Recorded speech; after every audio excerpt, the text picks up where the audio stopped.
कर चुके हैं। तो अब हम लोग चौथा क्वेश्चन करेंगे।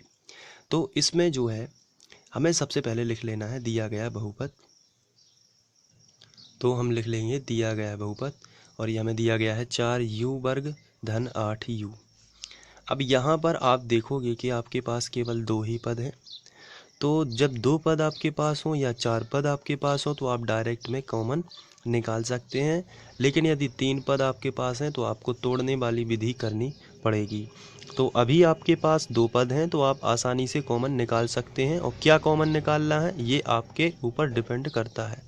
जैसे आपको दोनों में ध्यान से देखना है कि क्या कॉमन हो सकता है। यहाँ पर 4 है तो यहाँ पर 4 की दुनिया में 8 आता है, तो आप 4 को कॉमन निकाल सकते हैं। यहाँ पर देखते हैं u भी इसके पास है, u भी इसके पास है, तो आप u को भी कॉमन निकाल सकते हो। तो 4 और u दोनों कॉमन निकालने के बाद इन दोनों के पास क्या बचता है वो आप ब्रैकेट में लिखोगे। जैसे यहाँ पर 4 कॉमन निकालने से कुछ भी नहीं बचेगा। यहाँ पर u वर्ग है, आपने एक u फिर भी इसमें से कॉमन निकाला है तो केवल यहाँ पर एक u बच जाएगा। धन लगा है तो आपको धन लगा देना है। अब यहाँ पर 8 है तो 4 का भाग चला जाएगा, 4 दूनी 8, कितने बार गया? 2 बार चला गया। इसके बाद u जो है वो पूरा का पूरा कॉमन आ गया है, इसलिए यहाँ पर अब कुछ नहीं बचेगा।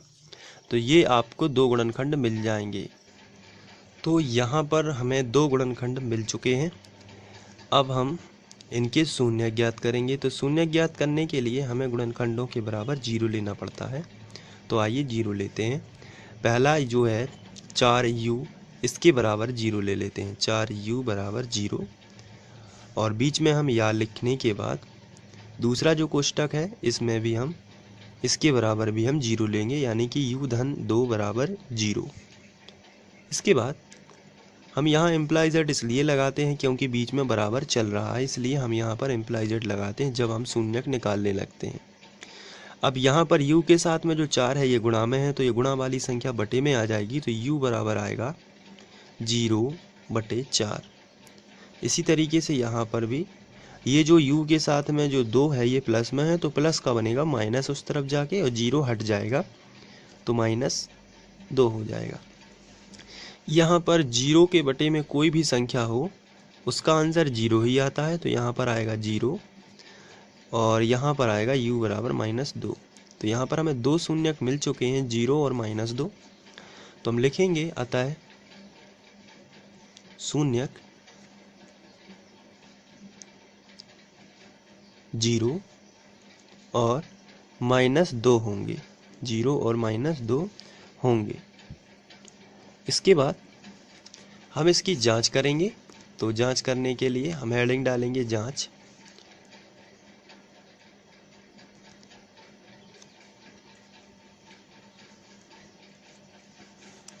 और इसकी जांच करने के लिए हम सबसे पहला फॉर्मूला लगाएंगे शून्यकों का योगफल,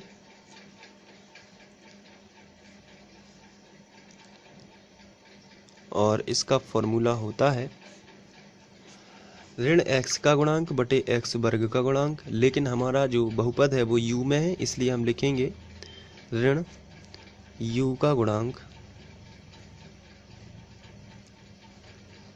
बटे u वर्ग का गुणांक। इस तरीके से आप u में बदल दोगे इसको। अब शून्यकों का योगफल जो है वो शून्यक है 0 -2, तो हम यहाँ पर लिखेंगे 0 -2, ये योगफल ही हो गया, प्लस माइनस का माइनस बन गया, बराबर इसको हम ज्यों का त्यों लिखेंगे ऋण u का गुणांक बटे u वर्ग का गुणांक।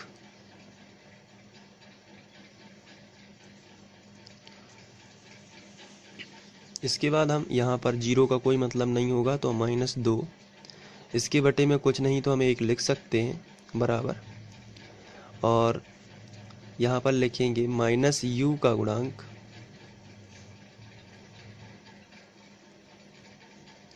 बटे u वर्ग का गुणांक। यहाँ से माइनस और माइनस कैंसिल कर देते हैं, तो आएगा 2/1 बराबर u का गुणांक बटे u वर्ग का गुणांक।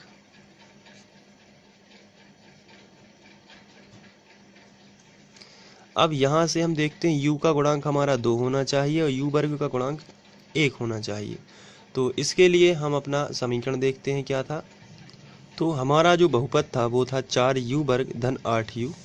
अगर हम इसमें 4 से भाग देते हैं तो यहाँ भी हम 4 से भाग दे देते हैं, यहाँ भी 4 से भाग दे देते हैं। इसे बोलते हैं पूरे समीकरण में 4 से भाग देना। तो यहाँ पर 4 और 4 कैंसिल हो जाएगा, यहाँ पर 4 एकम 4 और 4 दूनी 8 बनेगा। तो हमारा जो नया बहुपद बनेगा तो बनेगा u वर्ग धन 2u। इस तरीके से हम इसको लिख सकते हैं। और अगर आप यहाँ पर ध्यान से देखें तो u वर्ग धन 2u इसी का ही रूप है। और इसके लिए हम जब तुलना कर रहे हैं तो u का गुणांक कितना मिल रहा है हमें 2। और हमारे नए समीकरण में यदि आप ध्यान से देखें तो u का गुणांक जो है वो वास्तव में 2 ही है। और u वर्ग का गुणांक कितना मिल रहा है 1। तो यहाँ पर आप देखोगे u वर्ग का गुणांक 1 ही है। तो इस तरीके से इसकी जांच हो जाती है। तो क्या होता है, कुछ बहुपद जो होते हैं उनको हमें भाग देके जो पहले रूप दिया हुआ है उससे डिफरेंट रूप बनाना पड़ता है, तब जाके तुलना हो पाती है। जबकि कुछ बहुपद ऐसे होते हैं कि वो डायरेक्ट ही उनसे तुलना हो जाती है। यदि आपको लगे कि तुलना नहीं हो रही है, ऐसी स्थिति में आप उसमें भाग दे के गुणा करके उसको बदल के फिर तुलना कर सकते हैं। ज़्यादातर आपको भाग देकर ही आप तुलना आसानी से कर सकते हैं। तो यहाँ पर पहले जो योगफल है शून्यकों का योगफल, वहाँ से इसके शून्यकों और गुणांकों में संबंध स्थापित हो चुका है। अब हम शून्यकों का गुणनफल वाला फॉर्मूला लगाते हैं। यहाँ पर हम लिखेंगे शून्यकों का गुणनफल।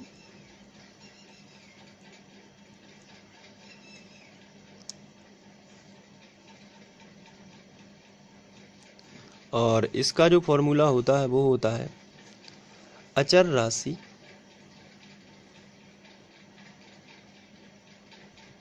बटे x वर्ग का गुणांक होता है, लेकिन हम इसे लिखेंगे u वर्ग का गुणांक, क्योंकि यहाँ पर जो है हम लोग u से रिलेटेड बहुपद को कर रहे हैं। शून्यकों का गुणनफल, पहला शून्यक था 0, दूसरा शून्यक था -2 और इसके बटे कुछ नहीं तो 1 लिख सकते हैं, जो हम बाद में लिखेंगे।